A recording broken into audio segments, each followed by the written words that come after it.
Hello, everyone, and welcome back to All Things Taylor, yours truly's YouTube channel, just in time for QnA Wednesday.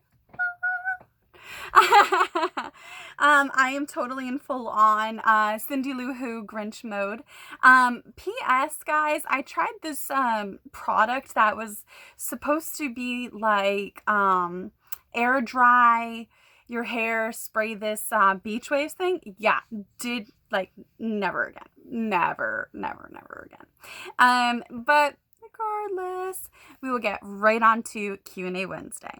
All right, there wasn't as many questions this time, so we'll just have some fun. All right. First question came from my YouTube channel, and someone asked if Lucha Patron could run some events outside. I know there's been like tons of rumors of people saying like I run like MPWL, Lucha Patron and stuff. The answer is I don't. So if they wanted to do that, that would totally be, a decision that they would have to make. I have no involvement in that whatsoever. I actually thought it was kind of cool that they decided to just, postpone everything. Like they had an event in January, and that was the last time I wrestled because 2 months later the pandemic was in full swing. So I like the fact that they haven't done that. I myself wouldn't be on those shows if they had, because I want to keep my fans safe and me safe and my family safe and stuff, so that was just a personal choice. But I honestly kind of like the fact that they chose to kind of forgo that to keep other people safe too. This question came up again. Another person asked if I would consider doing an OnlyFans. They thought I would make a lot of money. It was really funny that both people that asked this said the same thing. Thank you. I'm honored. I agree. I probably would make a lot of money off of that, but that's just not something that I want to do. That's not a judgment on anyone else, just my personal preference. So there's that. This one's kind of funny. Someone asked if growing up if I had a wrestling crush. The answer is I totally did. And what's really funny is I was in love with this person when I was a kid and in my early preteen days and stuff like that. And then when I finally got a chance to meet them, I'd waited in line. I'm probably about 17 years old at this point. I just started wrestling. And so I'm kind of dressed like Lita without trying to, because I was just a goth girl and I had bright red hair. So I mean, the comparison was, kind of easy for people to jump from one conclusion to the next. But I mean, that's just who I was, right? And then I was with two other people and they were wearing Hardy Boys shirts. So I was asking for it apparently, to be called Lita. But that's besides the point. I feel like everybody makes that comparison when a girl in wrestling has red hair. It's like they either call you Eva Marie or Lita. That's like usually what happens. Like I cannot tell you how many times I've been called Lita or Eva Marie. I have a really funny story about the Eva Marie one though. But anyway, so I had this wrestling crush, and for years growing up, I thought he was like the bee's knees to everything. And so I wait hours upon hours in line to meet him, and he snubbed me and wouldn't even look at me. He just signed the merchandise that I had. I forgot what it was, and tossed it to the next person because it was like a long table of WWE wrestlers, and just didn't look at me, just tossed it to the next person to sign or whatever. And I was heartbroken. I was like, years I spent from the time I was 8 years old to 14 or something, something crazy like that, a really long time. And years later, I'm on shows with that person. So it's that's why I always say, treat people how you want to be treated. Just be kind. It takes a lot of strength to be kind to somebody that you really want to punch in the face that you wouldn't, if they were on fire. You know what I mean? It takes a lot of strength to do that. And there's a lot of people where I'm like, oh, I know how to break every bone in your body 5 different ways to Sunday. But hey, how you doing? That's my reality 24/7. It kind of makes you but it takes a lot of strength to be kind when you just want to tear somebody limb from limb. So I never forgot that experience, and it just goes to show you should just always be kind, because on your way up you better be careful of who you step on, because you're probably going to see them on your way back down. And for me it's just that's why I'm always so I like interacting with my fans and stuff, because I was a fan. So you guys are on this crazy, wild, epic, wicked journey with me, you know, all the way. So yeah, that's my story about my wrestling crush. I won't say who it is, but yeah, meeting them was like one of the biggest letdowns of my life at that point. And then they like literally didn't even look at me after I waited hours and hours and just tossed the merchandise that I had had to the next person at the table. I never forgot that. And then I was on shows with them several times years later. And it's just like, if you only knew. Okay. Somebody else on my YouTube channel. You guys have been rocking on my YouTube channel, by the way. And hello to all my new subscribers. There's like 700 of y'all. Welcome. This shit gets real. So make sure you ask your questions because they're absolutely awesome. Someone asked me on my YouTube channel if I would like to collab with any music stars. And if so, like, what would I collab on? I think it'd be really cool to collab with Lady Gaga. I just really like her vibe. And also, guys, like, goosebumps worthy. I swear to goodness, like, me and Miley Cyrus are like this right now. I'm like, man, girl, like, get out of my head. She did this cover, and I tweeted about it on my Twitter. She did this amazing cover of Doll Parts by Hole, who was led up by Courtney Cox. I mean, not Courtney Cox, Courtney Love. Whew, too many concussions, guys. And I was like obsessed with like Hole, Bikini Kill, the Pixies, Violent Femmes. Oh my gosh, Sonic Youth, Operation Ivy, like so much, right? In high school and whatnot. I have so much music love. You guys have no idea. And so Miley Cyrus is on the Howard Stern show, and she did this epic rendition of Doll Parts, and I like teared up a bit. Hi, Slink. Slinky the Weenie wants to come join us. Everybody want to come up? You want to come say hi? Okay. Say hi, Slinky the Weenie, wearing his little Santa kerchief. Say hi, everybody. Oh my goodness, you want to be with Mama? Okay. He's sleepy. So she did it on the Howard Stern show, and I got goosebumps, and I literally started to tear up. It gave me such feels and flashbacks to high school, and it just made me like think of like all of the feelings I've felt in the wrestling business over the last few years, and I just I identified with the emotion that was exuding from her voice, especially when she belts it towards the very end, which the song builds up to. And gosh, that song. So I would totally collab with her. I would also love to collab with Hailstorm. I mean, they sing my entrance music, Freak Like Me. Oh my gosh, guys, Marilyn Manson. I like loved him growing up. I was obsessed with Marilyn Manson. Yeah, there's just so much. I'm really into like 60s and 70s music and like heavy metal. I like pretty much every kind of music except whisper rap. That's like the only one I have not been able to get into. So there's quite a few collabs I would do, but I've been definitely vibing off of some Miley Cyrus recently. Like, it's not even funny. Like, girl. Another person on my YouTube channel asked me about a match that happened when I was in developmental in 2012 at Ohio Valley Wrestling, known as OVW. And yes, they're still around today. I just gave them a shout out the other day. They asked me how I felt about my evening gown match. And since I was the heel, how I felt about getting like embarrassed afterwards, even though I think I won or something. I actually don't remember much about that match other than the fact that I was wearing a dress from Charlotte Russe because I did not own an evening gown. And I just remember feeling so not cute.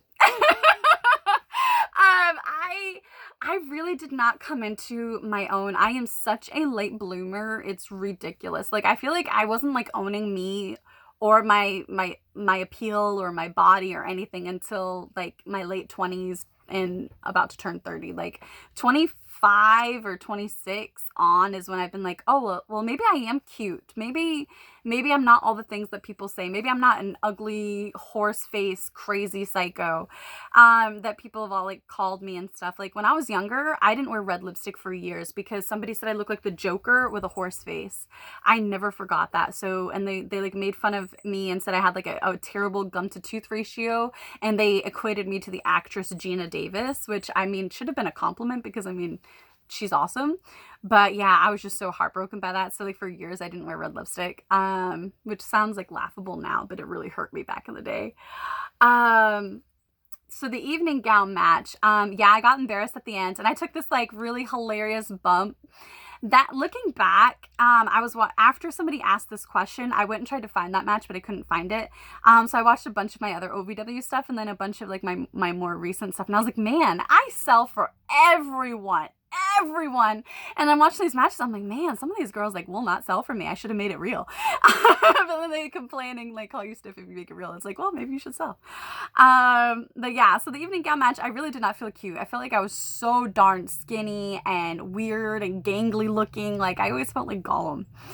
But you know, being embarrassed and stuff like that, it didn't really bother me because I was the heel. I felt like it was my job, you know, to get my baby face over, and it was, you know, my job to put on a show and stuff like that. So, that's how I felt about it.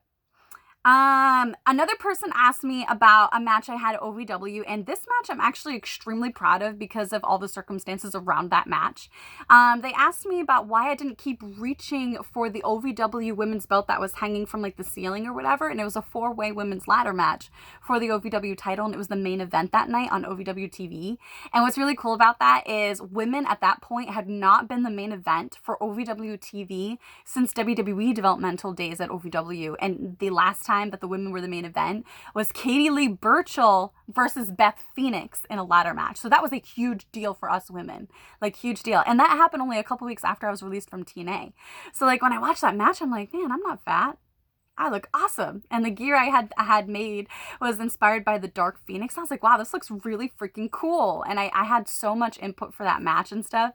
But anyways, towards the end, I literally, the both Blossom twins were on one side of the ladder, 3/4 of the way up, and Lady Tap was on the other side, and she's like battling it out with them, duking it out, right? And then here comes Taeler Hendrix out of the blue, and I like spider monkey, like climb up Lady Tappa and have her in like a sleeper chokehold, right? As I'm doing it for you guys, I'm like, ooh. Wrestling, brother. So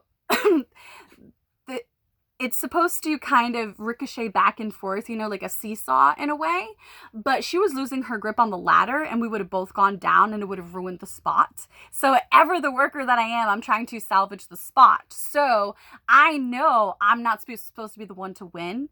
And because she was slipping, and I actually slid down her a little bit, and you guys see me going, oh shit. Not because I'm afraid of the bump, but because I want to make sure I do good business. And so if I fall or she falls, that messes up the entire thing. Like it needs to be done a certain way because of how the ending of the match was supposed to go for storyline. And being the heel, I have to take the huge epic thingy, you know?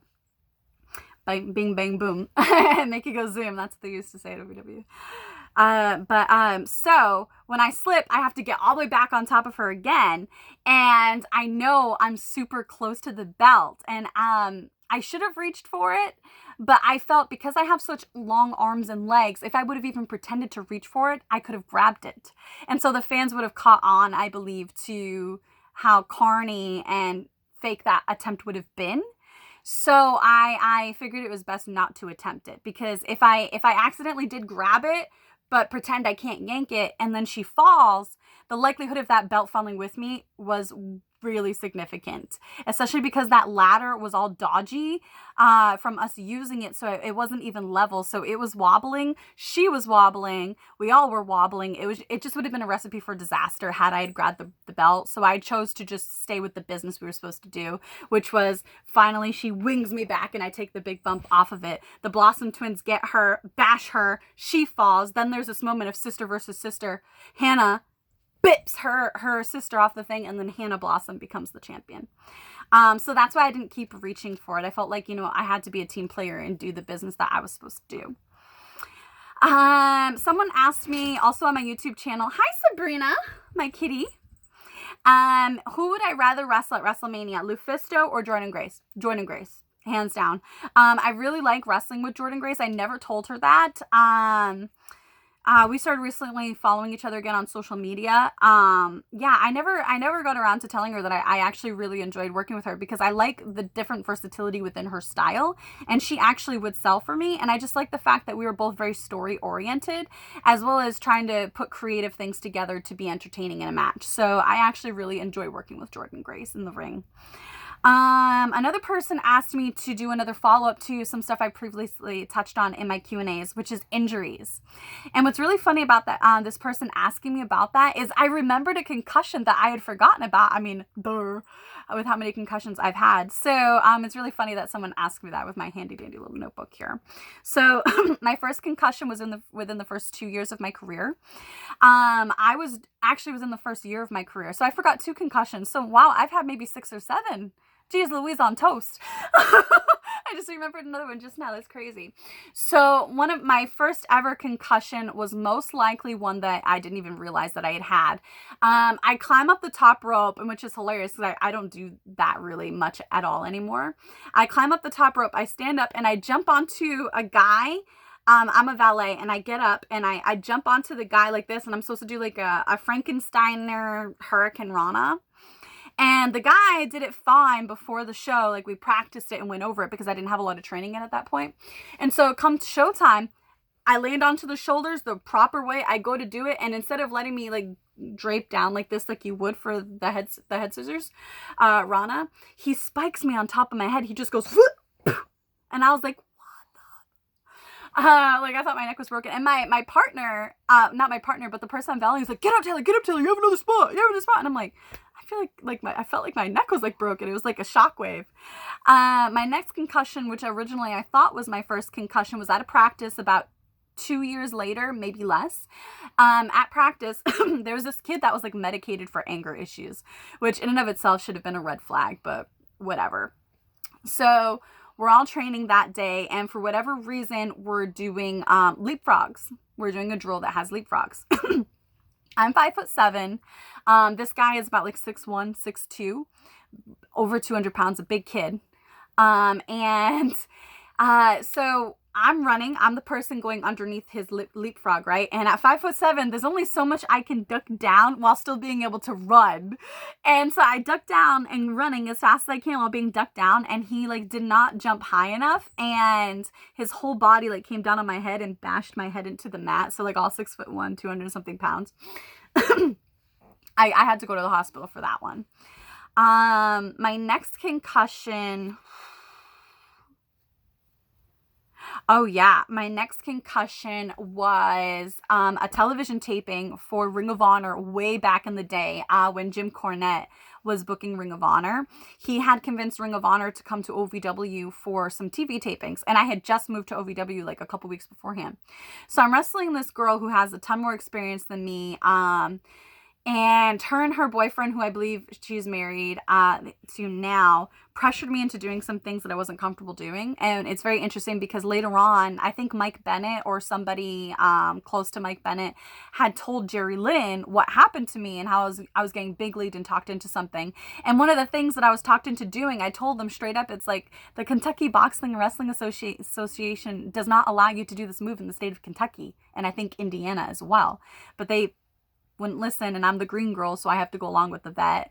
And Jerry Lynn told me after the match, and I was really messed up, he was like, the last time I ever did something I wasn't comfortable with, I couldn't wrestle for years after. And he's like, don't you ever do that again. Don't ever let anybody do that to you again, blah, blah, blah. He was like really mad.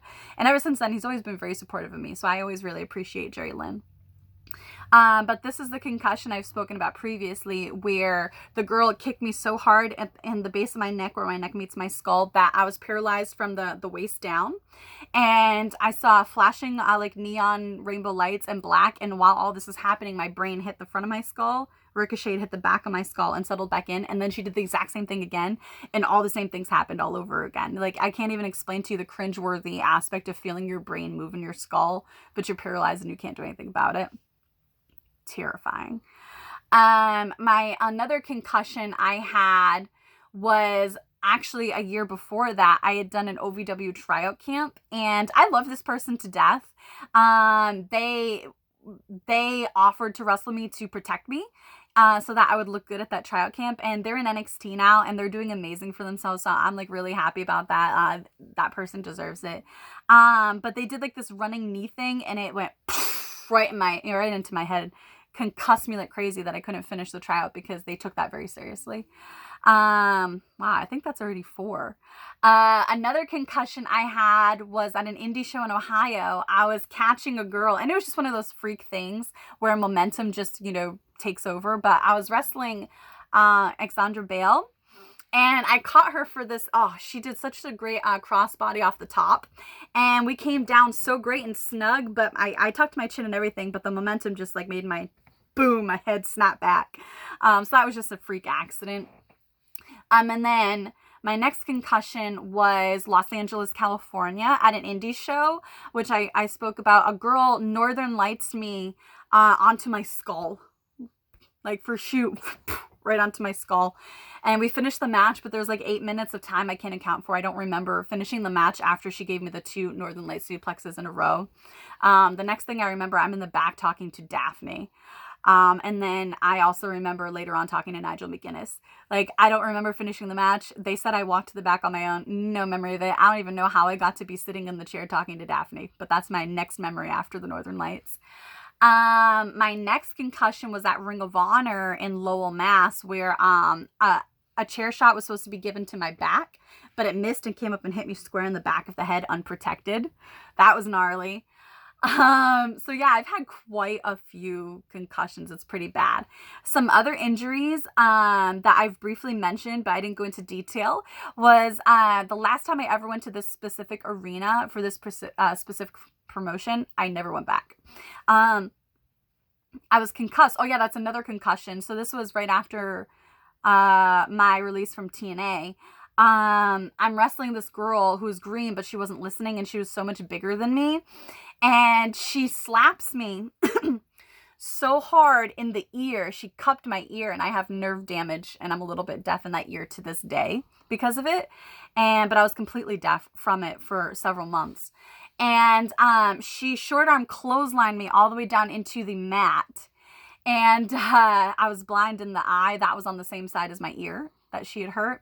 And then she throws me to the outside, and like while she's holding my arms, throws me into the pole face first. So I couldn't put my hands up to protect myself. Nothing. So crazy. I was concussed, blind, and deaf. And the advice given to me was take 8 aspirins, go home and go to bed, kid. You'll be fine tomorrow. Years later, I'm still missing some of my hearing. My eyesight did come back, but I had a concussion. So if I had followed that advice, it would have been very dangerous. The same girl that gave me the concussion with hitting me in the neck with a kick. I was coming off the top rope for a double axe handle, and this is so cringeworthy. I remember Matt Taven in the back, like screaming, like, ah! So I'm jumping off the second turnbuckle in the corner like this, and I'm coming straight at this vet. And she kicks me so hard that my body changes direction mid-air, and I land in a completely different part of the ring. So I'm coming this way. I landed all the way over there. It was so gnarly, and I had like bruised ribs and all kinds of shit from that. It was bad. I had a girl put me so hard in an arm wringer that it popped my shoulder out. It went... That's exactly how it sounded. So it popped out backwards and in, forward and in. And then the same girl that concussed me with the neck and the double axe handle, I have a knee injury that still affects me to this day. I forgot what the move is called, but she has you in the corner, and she didn't tell me that after I take the corner to separate my leg, like open up the space for her. So I close my legs, like my knees inward, and I'm selling with my face away from her because I was taught old school, and you don't look right at somebody until right as they're about to do something, because they said it looks fake when you just stare at somebody and wait for them to do something to you. Like when you give someone your hand to do something to you, that sort of thing. So I was always taught to take like a 45-degree angle, turn away, and then open back up at the last second. So that's what I was preparing to do. But she does this rolling kick thing into the corner. And I believe it's something that Austin Aries does, but I don't remember the name of it. And she did that in her whole entire body. And she was taller and heavier than me. Went into my knee. And Matt Taven was here for this one too. He was in the back. And he was the only one that picked up on it. And then he told Jim Cornette about it. Nobody understands why in the footage, and it's on YouTube. I've watched it back. Nobody understands why I go... And it looks just like that on footage. And I go down and grab my knee. Well, the reason for that is because my knee dislocated, and like the cap of your knee, the kneecap, was behind my leg. Like, talk about cringe nasty. Ugh! And it was stuck. My leg was like stuck like this. You can't move until the kneecap gets back into place. So that's why I'm like, to this day, I wear a knee brace that keeps my kneecap in, but I'd never had that issue until that very move when she did that. And that was a veteran that I was supposed to, like, you know, look up to and respect and stuff. But that was really gnarly and nasty. And yeah, the panic that goes through you when you can't move your leg and it's just stuck in like this bent position. Ugh. I've had quite a few other injuries, but those are some of the more gnarly ones. Oh, I had my ankle fractured in a match doing my gut check sliding baseball slide in the corner. And I remember hearing, like, I heard the grinding crunch and then the pop of my ankle. And then like 12 or 14 days later, I'm wrestling at WrestleCon. So stupid. We can be so stupid. Okay, so that's kind of a roundup on a lot of those gnarly stories. Someone asked me, do I get along with any of the girls at WWE? I think this was from Twitter. I do, actually. I get along pretty well with several of the girls. I get along very well with Mickie James. I love her to death. I talk to her every once in a while still. I get along with Natty, Lana, Asuka, Lacey Evans, Becky Lynch, the Bellas, Liv Morgan. Funny enough, like, her and I talked about chickens because we have chickens. Ruby Riott, Shotzi. Yeah, so I get along with quite a few girls, quite a few of those girls. Let me see. All right, guys. That about wraps up the questions. So if you guys have any more questions for Q&A Wednesday, keep them coming. I will pick and choose the ones that I see that I think are fun and not necessarily repeats. Be on the lookout for more Fightful articles from me regarding TLC, Final Battle, Triple Mania, Trish Stratus, The Rock, and so much more. I've been a very busy girl. I want to say thank you to everybody that's bought my 2 children's books so far that are on Amazon. It's Not Easy Being a Sloth and A Fish with a Wish is Trish. I will be releasing my 3rd one too, about an elephant whose name is Rosie, and the book will be called Nosy Rosie and the Secret Surprise. And these are all part of a series of these friends that share in fantastical, nonsensical adventures of the fur kind, starring the furred herd. And it's about all of these, you know, animals coming together and trying to prove that when other people say your dream is impossible, that's when you have to find the I'm possible in your dreams. And I think that that's a message we can all learn and kind of be inspired by, even as adults. So for everybody that's bought that, thank you so much. Please continue to be putting those good vibes out there, because as a debut author, I am so close to making it to the Amazon Top 100 for children's books, and that's huge as a debut author. So I'm super stoked. You guys have been crazy supportive.